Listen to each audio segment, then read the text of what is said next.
What's up, everyone? My name is Frida Wanjera. Welcome again to my YouTube channel. If you are new here, please consider subscribing. If you are a returning subscriber, thank you so much for the love. So guys, today we are so privileged to host where yani ni kama trouser iko na pockets mingi. Hey! So, she's a teacher, she's a medic, a doctorate holder, a counselor, a presenter, like everything. And that is none other than Alice Namu. How are you? Fine, thank you. Uko poa? Mimi niko fiti sana. Aki, we are so humbled to host you. Yeah, I'm also happy that you have hosted me during my birthday. Today is my birthday. Happy birthday. Thank you so much. Kwa jisa nikuimbie. Happy birthday to you. Thank you so much. Thank you so much. I'm so much humbled. And thanks for considering hosting me because you're not hosting me because of the dockets that I have, but you're hosting me because of love. Yeah. You can never be hosted when people don't love you because this is not a commercial thing. So I want to say that I want to extend my appreciation. Thank you so much for bringing me here. My name is Pst.Dr. Alice Namu. Nice. So, Pastor, Yes. Pasi, wacha nikuite Pasi because unajua sisi ni Gen Z. Na Gen Z kitu tunaogopa. Wacha nikuambie some of the two things tunaogopa.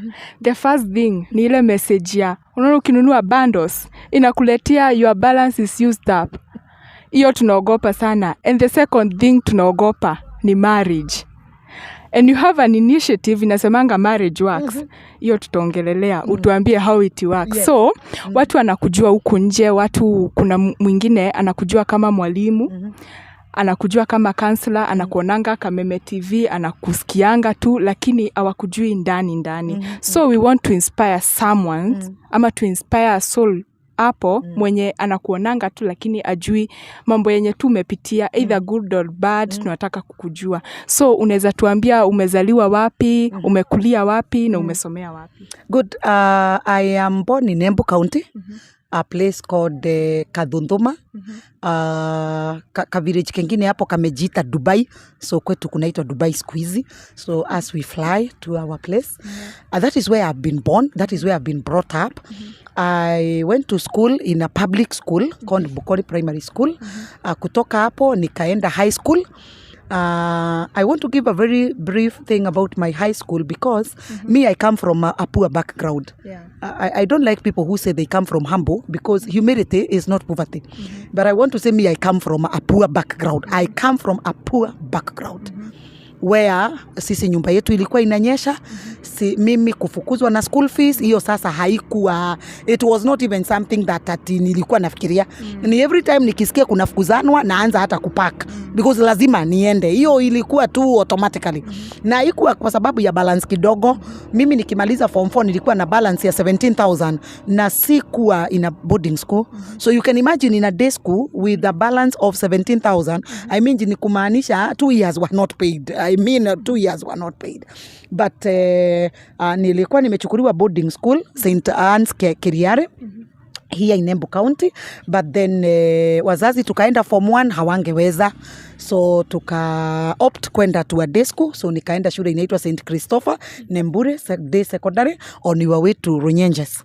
So when I went there, I did my best. I got a B-, and nikafika cut off line. So mimi si kuchukuliwa kwenda university directly.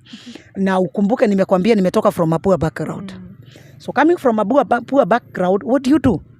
Umeacha school fees ya 17,000. Wazazi, there is nothing they can do. Nothing. Na si kukataa. Apana, I can see my parents could. They were doing their best. Even to feed us was a problem.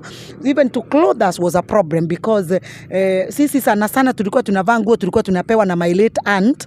So sisi tulikuwa tunavaa nguo second hand. So mimi na mtumba those years ni kama tu tulikuwa tu mabeshte. But we want to thank God that nilimaliza form 4.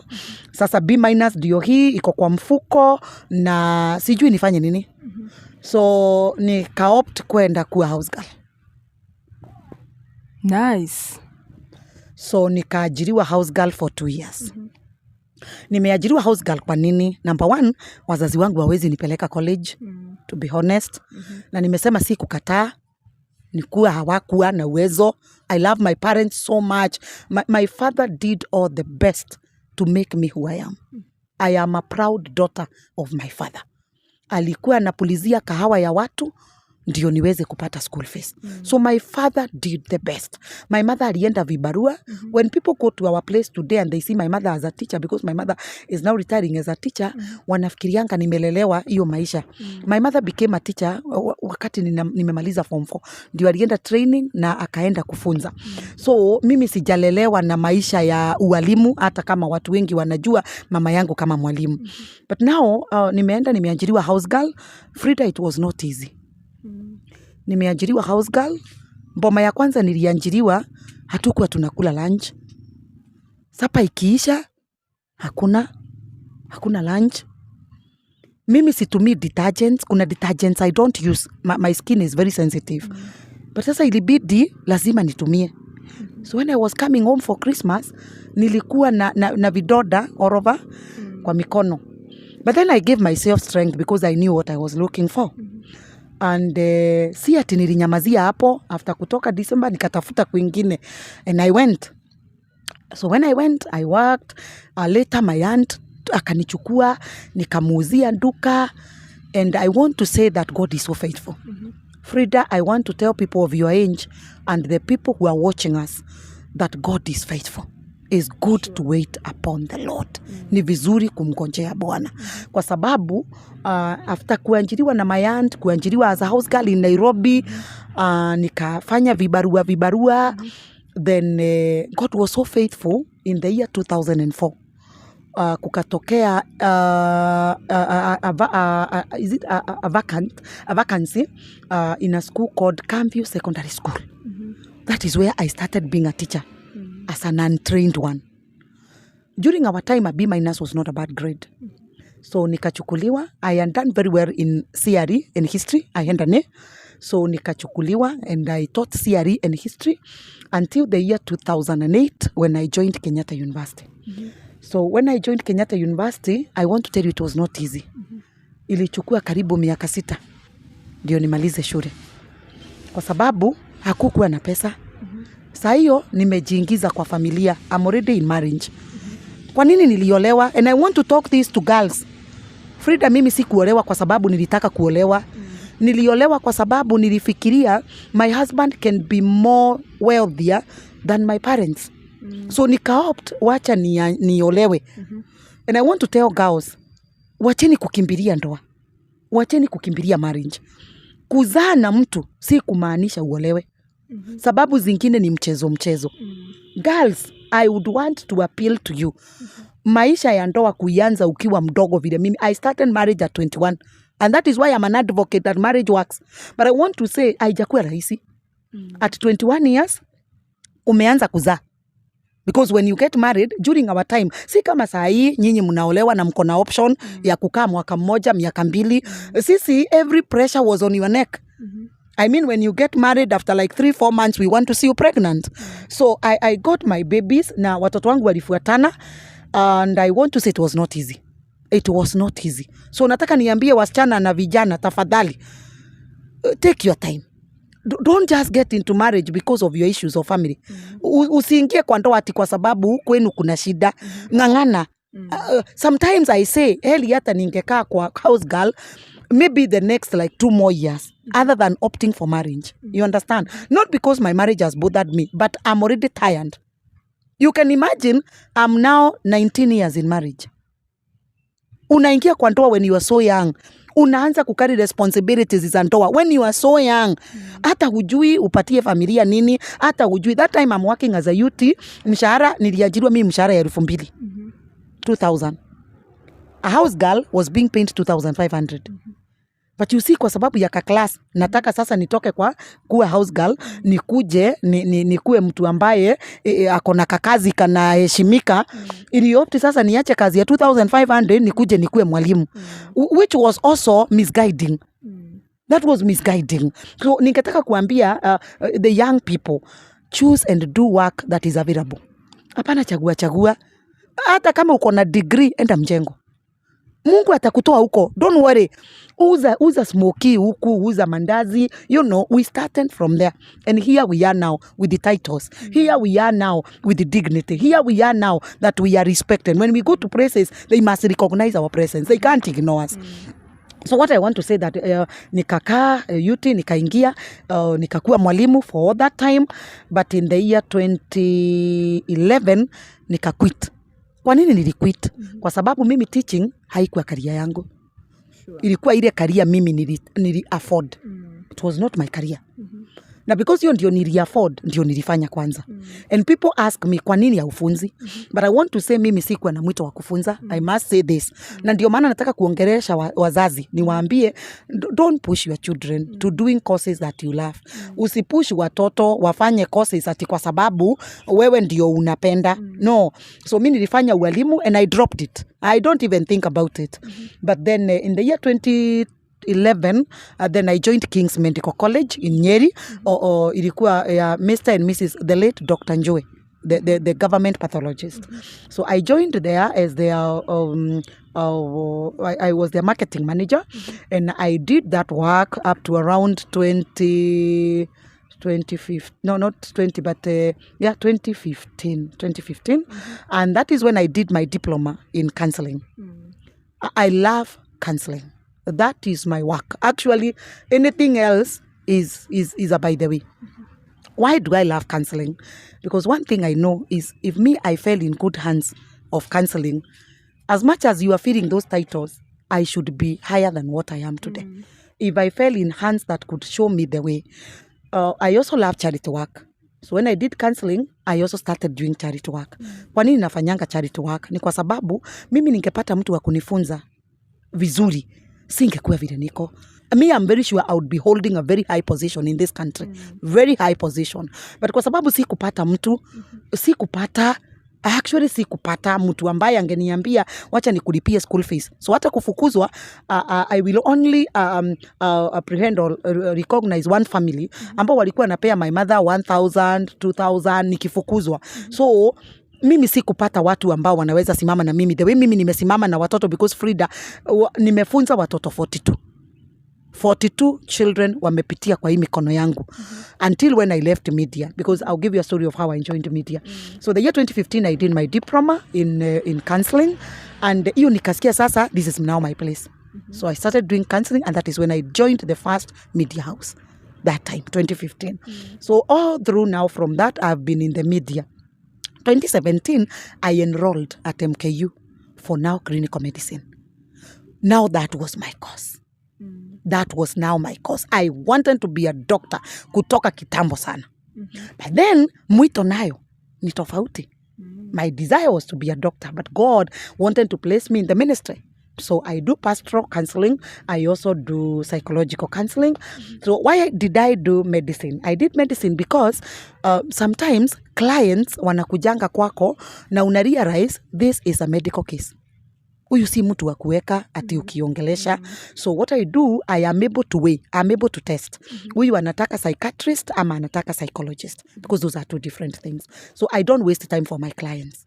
Nikikuja ni realize huyu anataka psychiatric, simweki kwangu kwa sababu ya pesa, ninamrefer tu either to a rehabilitation ama to a psychiatrist. So that is why I did medicine, which I worked for 1 year. And I want to say that is a field that frustrated me. I don't want to mention it because people know where I worked. So singetaka kupeana story ya something that happened. But this is a field that I really became frustrated with the 3 or 4 places that I worked. Because I am a prayerful woman. So nikasikia Karuma, this woman is praying so much. Watu wanapona haraka. And I quitted the profession. So that is why today I do counseling. That is my work. And I do pastor. I lead a church here in Embu Town that is called the Abundant Grace Ministries, under the leadership of my husband, and because my husband is also a pastor with the church Triumph Missions Church. So he's my boss. But I want to say this, that my life has not been easy. Seeing me on the screens, I don't come from a background that I would want sometimes to share. Sometimes I talk about it and I cry. I think about my past and I feel like, God, you have done me well. So I want to say that I don't see like my past is very sweet. And that is why I'm in counseling to tell young people, please take time. I don't mean marriage is bad, but take time. Don't carry responsibilities that are so heavy on your shoulders in the name of you want to sort out your issues, in the name of umezaa, in the name of wewe ni kijana umetoka class 8, hauna mtu wa kukufunza, hauna mtu wa kukupeleka college, unatafuta tu pesa kidogo kidogo, then you start getting married. Marriage is not something that you just go in as an excuse. It can't be an option to remove poverty. It can't be. Haiwezi kuwa. Marriage si kitu ambayo utaingilia ati kwa sababu mali umetoka ni kubaya. Hapana, because marriage is a responsibility that you carry on your shoulders. Watoto wamekuja, they expect you to be responsible. Ndiye huyu mwanaume, ndiye huyu mama ana expect to be responsible. So I want to say that ningetaka young people, please take your time. Take your time. Personally, I recommend around 24, 25, girls, you can start having serious dating. Around 27, 28, men, you can take up for marriage. Na msiangalia ati mumesoma mkaajiriwa kwa sababu wengine wenu mnaoa because mumepata kazi and you are now stable. Stability of finances is not a reason of marriage. Just as I've said, poverty is not a reason of marriage. Because when you get married because you have money, marriage does not need money only. It needs your time. It needs your commitment. It requires a lot of everything about yourself. So I want to say this, that as young people, please take time, build yourself. Valia zile nguo hujawahi valia when you were young. Wakati wazazi wako hawange kufanyia. Can you dress yourself? Enjoy because the Bible says that youth enjoy your youthful times. Ukisikia Biblia imesema kitu, si mchezo. So wacha niambie the young people and the people who are going to watch even this channel later and later and later, because this is content that will remain here. I am praying that God will give you the grace to wait until it is time. So poverty and financial power is nothing to say that I want to get married and I want to have a partner. Again, I want to say the young people, learn to appreciate your parents.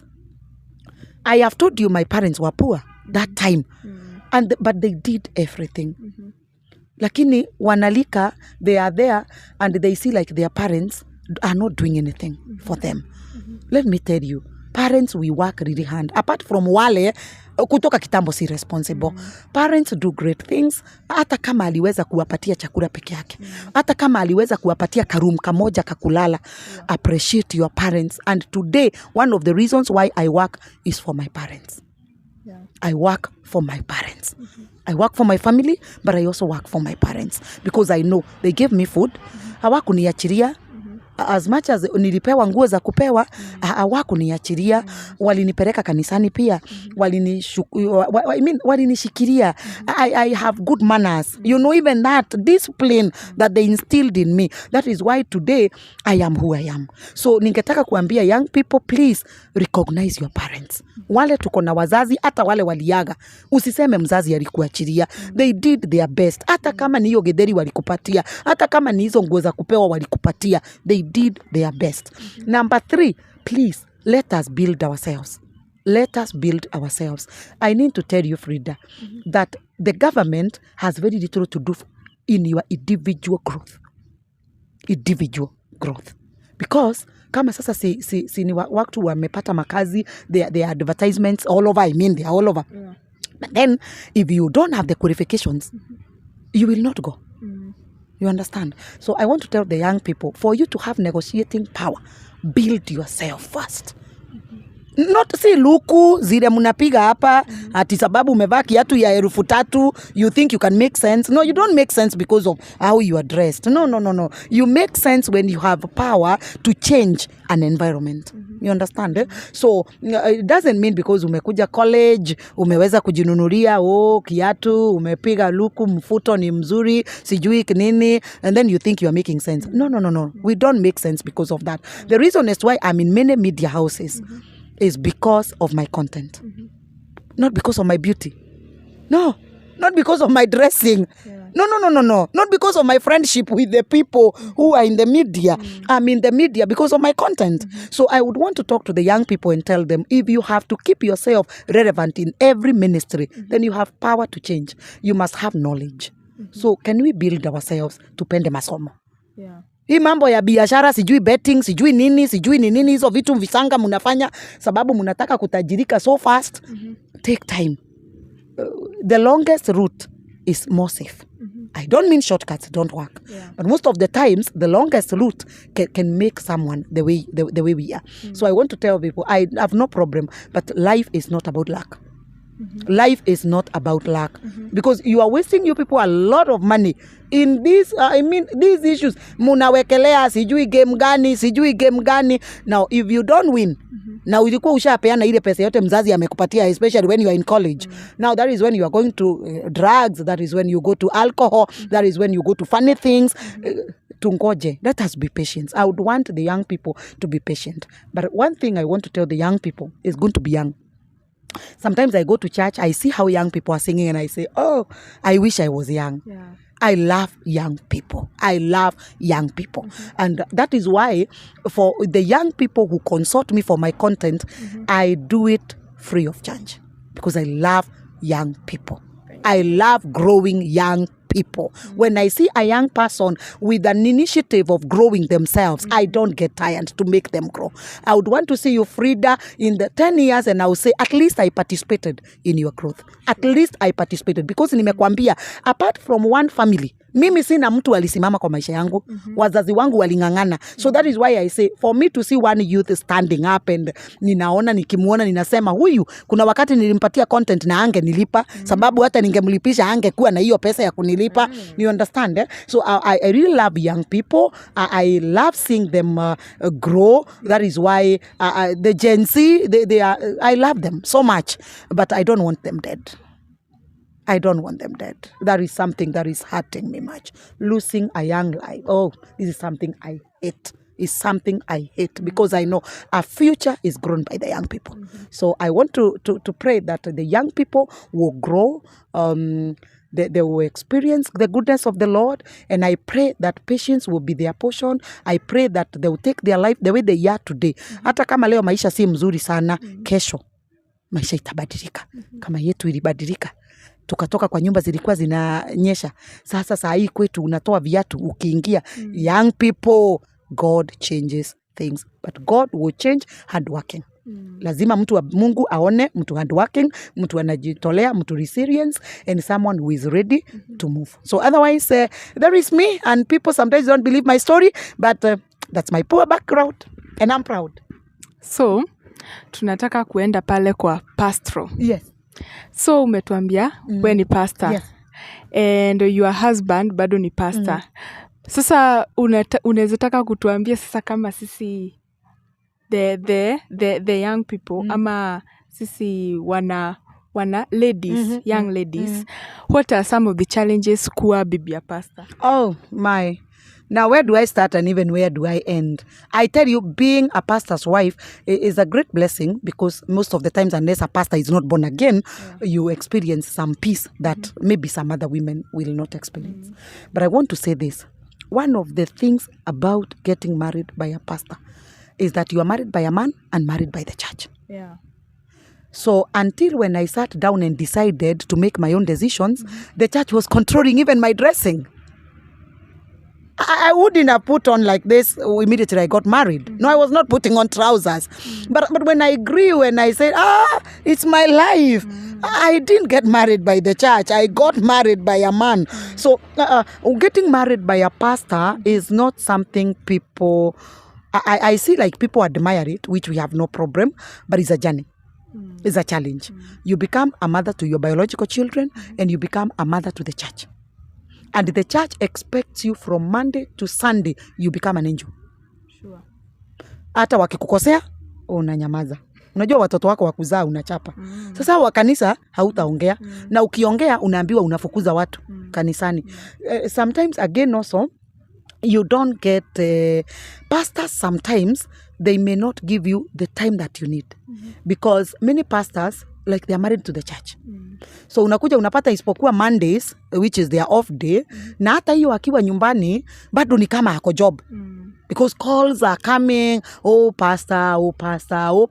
So being a pastor's wife, please, if you don't have the grace, don't go that direction. Yeah. Don't go that direction because nimesema you really get controlled. Do you know it was even a challenge for me when I went to the screens because I'm a pastor's wife. And you know me, when I went to the screens, I went with bedroom matters. So you're now, when you are a pastor's wife, you are talking about sexual morality and you are a pastor's wife. It was not easy for me. They said, oh, huyu hawezi kuwa ameokoka, hawezi. No, it was not easy. So I want to say that when you are a pastor's wife, all eyes are on you. Not because they love you. No, they are looking for something to castigate you. They are looking for something that can make, yani wanakutafutilia kakitu ndio waone. Number 3 or 4, be sure when you get married by a pastor, the church can reject you. Sure. The church can reject you. Personally, I got a lot of rejection because of denomination. Because me, I'm born Anglican. Then I got married to the Kiroho churches. It was not easy. It was not easy. They said I'm not born again. They say that it was not easy. So Frida, I want to say that if you want to take up the responsibility of a pastor's wife, then lazima ujitole. Sana is a sacrifice. But again, also I want to tell the pastor's wives, live your life. Live your life. You are not married by the church. You are responsible to your husband and to God, not the church. Kanisa ni Mungu akuongoze, uifanyie vile Mungu atakusaidia. But being a pastor's wife, and again now being a pastor. When my husband was ordained to be a reverend, they forced me to be ordained to be a pastor. But mimi sikuwa na mwito. That time, by the way, sikuwa na mwito. 2012, sikuwa na mwito na nilikapata maadui wengi. Na wakasema I'm very disrespectful, siti bwana yangu. But I sat down with my husband and I told him, unajua wewe ndio ulisikia mwito. Mimi sikuwa nimesikia. And it was not easy. It was not easy kwa sababu kwetu tulikaa without the office of a pastor for quite some time. But the church was pressuring me, si bibi yake amwagiwe mafuta. I want to tell people, calling is not a family issue. Yeah. Serving God can be family decision, but calling is not a family issue. Ndio maana, this is now me. Mimi siwezi kubali tuweke picha yetu na mzee wangu kwa kanisa. No, that is me. Wale ufanya hivyo, I have no problem. But sisi hatuwezi weka poster hapo kwetu kanisani ati yangu na my husband, because calling is not about family, but serving God can be about family. You can choose to serve God the way Joshua said, me and my house, we will serve the Lord. But being servants is a calling that needs an individual calling, an individual decision. So ningetaka hata kuomba washirika, when you see your pastor's wife, treat them like human beings. I really suffered until I made my decision now. And I know many pastors' wives, when they watch this, they can be able to say, hakuna mahali pastor's wife hakupitia kakitu wewe. Because most of the times, when you are married by a person who is a pastor, of course huko kuna kuanga na wale watu wanataka kuolewa na yeye. Yeah. Unaona So hao, they also reject you. And they start saying, oh, uliwanyang'anya mzee. It's not easy. But I want to tell the youth, if you want to get married as a pastor's wife, please think twice. But it is a good thing. I now love it. I enjoy. I don't regret. Yeah. Yes. So bado hapa watu nje wanaongea kuhusu ati sasa in your situation si nyinyi wote ni mapasta, alafu sasa your kids watu wana expect wakue straight kabisa. Ati hadi ukimpata tu akiwa sherehe like we unaweza taka kuambia aje? Now I want to say this that let me ask you, Frida. I thought they are biology teachers who teach their children and they don't get an A. Sure. Isn't it? So why do you expect my child to be straight? That's being selfish. I mean, it's selfishness. I leave my children to be. You see me, I've not done my ears because I don't like, personally. I don't like. But my daughter has 2 or they are 3. That is my girl and she's in Form 4. You understand? My daughter puts on some fancy... It's high inch and I have no issues. And if you interfere with my children, we will not agree. Oh, no, we will not agree. You must let my children be. So my children, I'll bring them well. I'll tell them to avoid maybe drugs, other things. But if it is their life, let my daughter go out with her shorts. Let her feel nice, like her age mates. So one thing I know is that watoto wa mapastors, huwa wanaangaliwa sana sana, because people think that because we are leading people to heaven, even our children. But I want to tell people, watoto wa wachungaji pia ukataa kwenda mbinguni. Vile wako wanalewa, hata wetu wanaweza make a decision. You understand, eh? So tusipee watoto wa wachungaji pressure. Let them be. Let them be. And that is why me, my family comes first, then ministry. But God comes. Issues about God is number one. But issues between family and ministry, then my family comes first. In case I hear anything about my family, I'll respond to it more quickly than I respond to the ministry. You understand? Because the ministry belongs to Jesus. It's Jesus who died on the cross to buy the church. So na mimi familia yangu, I have to take care of my family. You understand? So nikitaka kuongelesha wale wachungaji wako, let your children be. Don't force them for every fellowship. No, don't force them for every fellowship. I mean, don't force them every Sunday they must testify. No. This is a calling. If it is not in them, don't force them. Yeah. Like my son is very good with the instruments and what have you. Ni yeye tu alijitoa. Na tukaona. This is something that he has. Okay. So I would want to tell people that please leave pastors' wives and children alone. Wacha watoto wa wachungaji wakue tu. Ukimpata huku ako birthday, it's not bad for a pastor's child to go for birthdays. The issue is ukimwona akifanya vibaya, why don't you correct? Why don't you talk to them? Because hata sisi, we talk to your children, right? So just expect when you are a pastor, you are really misjudged. Really misjudged. Na ndio maana unaona hata kwa social media wachungaji tunaambiwa tulipewa pesa, you know, and my one worry is Frida. Hakuna mtu anaenda mahali kazini na halipwi. Unaona? So lakini sisi huwa mna expect tukienda mikutano tuombeshe tufanye, tusiende nyumbani na kabahasha. Hamtaki tuende nyumbani na kabahasha. Sasa this is funny appreciation.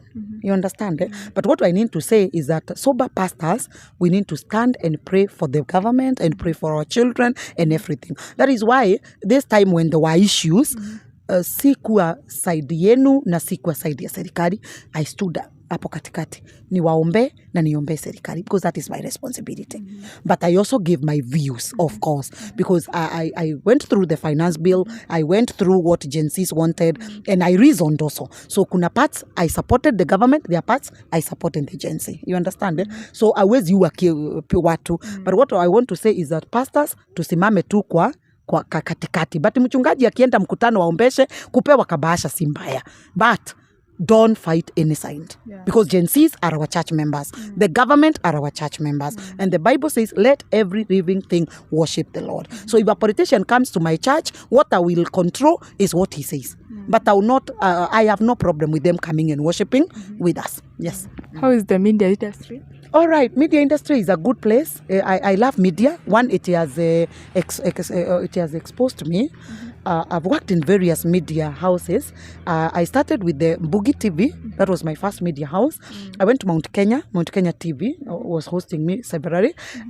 Even today, I'm hosted by Kameme TV for the Kwefanga show. I'm also hosted by KBC, Gemi Radio. I've been there. Actually, even today, they took me on air to celebrate my birthday. And I've been in Mwendani Radio. I've been with Mwaro Radio. So I want to say that I'm in many media houses.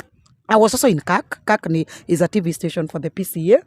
And I want to say that media, one thing I want to tell people, media can build, media can destroy. Yeah.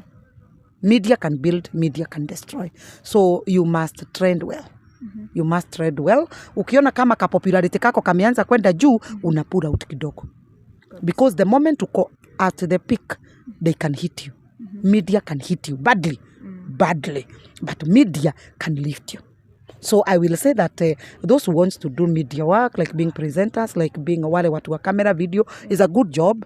But no, the more you get popular, the more problems come.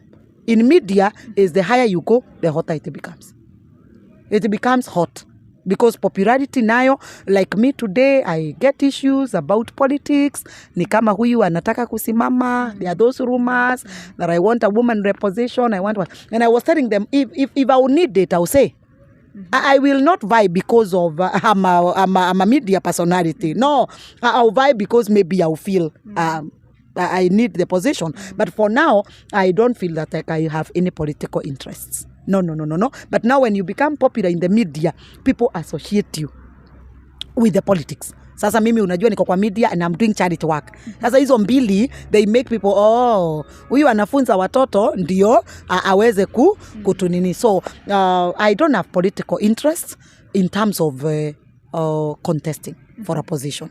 But I would love also to work in a big government office. That one I would love. You understand? So, but about contesting, and why I don't like contesting is I cannot imagine Frida, mimi niachie kijana 200 akanunue bangi. Sasa hiyo itanikula, itanimaliza. Hiyo itanimaliza. Now that is why I will not go the contesting way. But we have no issues. We can work. We can do work with the government. We have no issues about that. But then I chose pastoral. Yeah, I chose being a pastor. Yeah. So tukimalizia, obvious uko na fans countrywide, out of Embu, the whole of this country and out of country, sindio? So kuna watu tu wanakupenda bure. Lakini kuna watu wale they hate you, like hawapendi vibes zako, hawapendi content zako. Wengine wanakutext sijui nini, hizo tu negative comments. Unazitekaje? I don't read negative comments. And my rule is, if you come to my social media platform and comment negatively, I block you immediately. Because I don't entertain negative energy. And that is why I'm here, I am. If you come like you are showing you don't support me, I will block you. Why will I block you? Because I don't want you to plant a bad seed on people who love me. Sure. You understand? So me, my social media platform, ukikuja na nione ni kama umetumwa, unakuja ni kama umetumwa, utakula tu block. Na hiyo sina tafadhali. But kuchukuiwa na watu, unajua sasa si watu wote watakupenda. That's obvious. Even in this YouTube channel of yours, Frida, kuna mtu ataangalia na aseme, now what is all this?